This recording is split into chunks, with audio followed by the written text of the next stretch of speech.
Hello, tu écoutes ici un extrait du prochain épisode de Deux vraies vies. Si cet extrait t'a plu, fonce découvrir l'épisode complet dès sa sortie. Bonne écoute!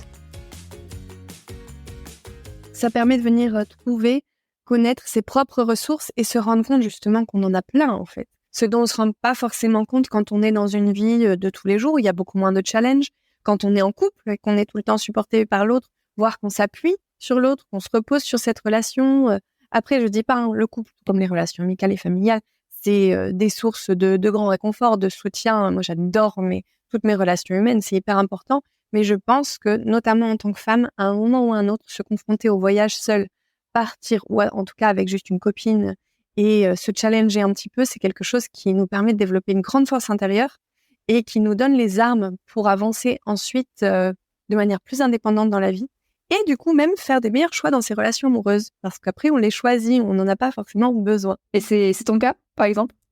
C'est mon cas. Alors, je suis peut-être un mauvais exemple parce que pendant mes 5 années de rupture, j'ai été très souvent en couple. Quand on voyage, on rencontre plein de personnes géniales.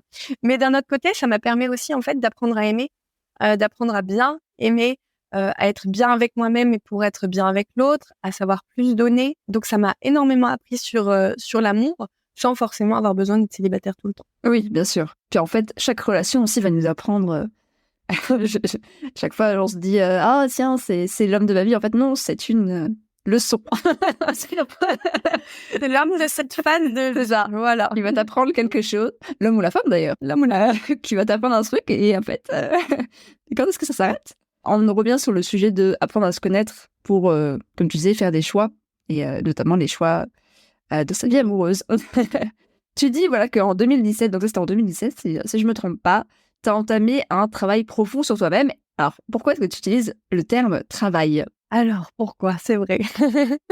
Parce que je l'ai vu comme un travail dans le sens où ça a été quelque chose avec lequel je me suis attaquée, donc encore un mot fort, hein, attaquer, travail, avec beaucoup d'énergie guerrière, transformatrice, parce que quand je me suis séparée, je me suis bien rendu compte qu'il y avait des choses aussi je pense qu'on est deux dans une rupture à être responsables, et même s'il y en a un qui trompe, qui ment, qui fait les choses de manière pas forcément correcte, il y avait des choses à la base qui ont amené à cette situation, et je me suis dit, mais c'est tellement douloureux aujourd'hui que je souhaite pas revivre ça. Et si je souhaite pas revivre ça, je peux pas contrôler l'autre, mais par contre, je peux venir transformer des choses chez moi, dans ma façon d'être en couple. Donc, je suis allée voir un petit peu tout ce qui était compliqué chez moi, toutes les choses, gratter un petit peu, vous savez, c'est ce qu'on n'a pas envie de toucher là, les choses qu'on peut nous reprocher, nos zones d'ombre. Et c'était un travail parce que c'est quelque chose que je fais à temps plein depuis 5 ans en fait. C'est-à-dire que pendant de nombreuses années, je voyageais et je ne travaillais pas comme l'entend la société à temps plein. Je faisais des saisons. Donc, je bossais un peu. Ensuite, je repartais. Je travaillais en ligne. J'avais réduit énormément mes besoins, ce qui fait que j'avais absolument pas le même besoin d'argent. J'avais pas besoin de mes 1 500 € par mois, loin de là. Donc, du coup, j'avais pas besoin de travailler au sens avoir un emploi. Mais par contre, j'étais très occupée. On me demandait souvent, mais t'es nomade, tu voyages, mais tu t'ennuies pas, qu'est-ce que tu fais de tes journées? Je me disais, mais j'ai pas le temps. J'ai pas le temps.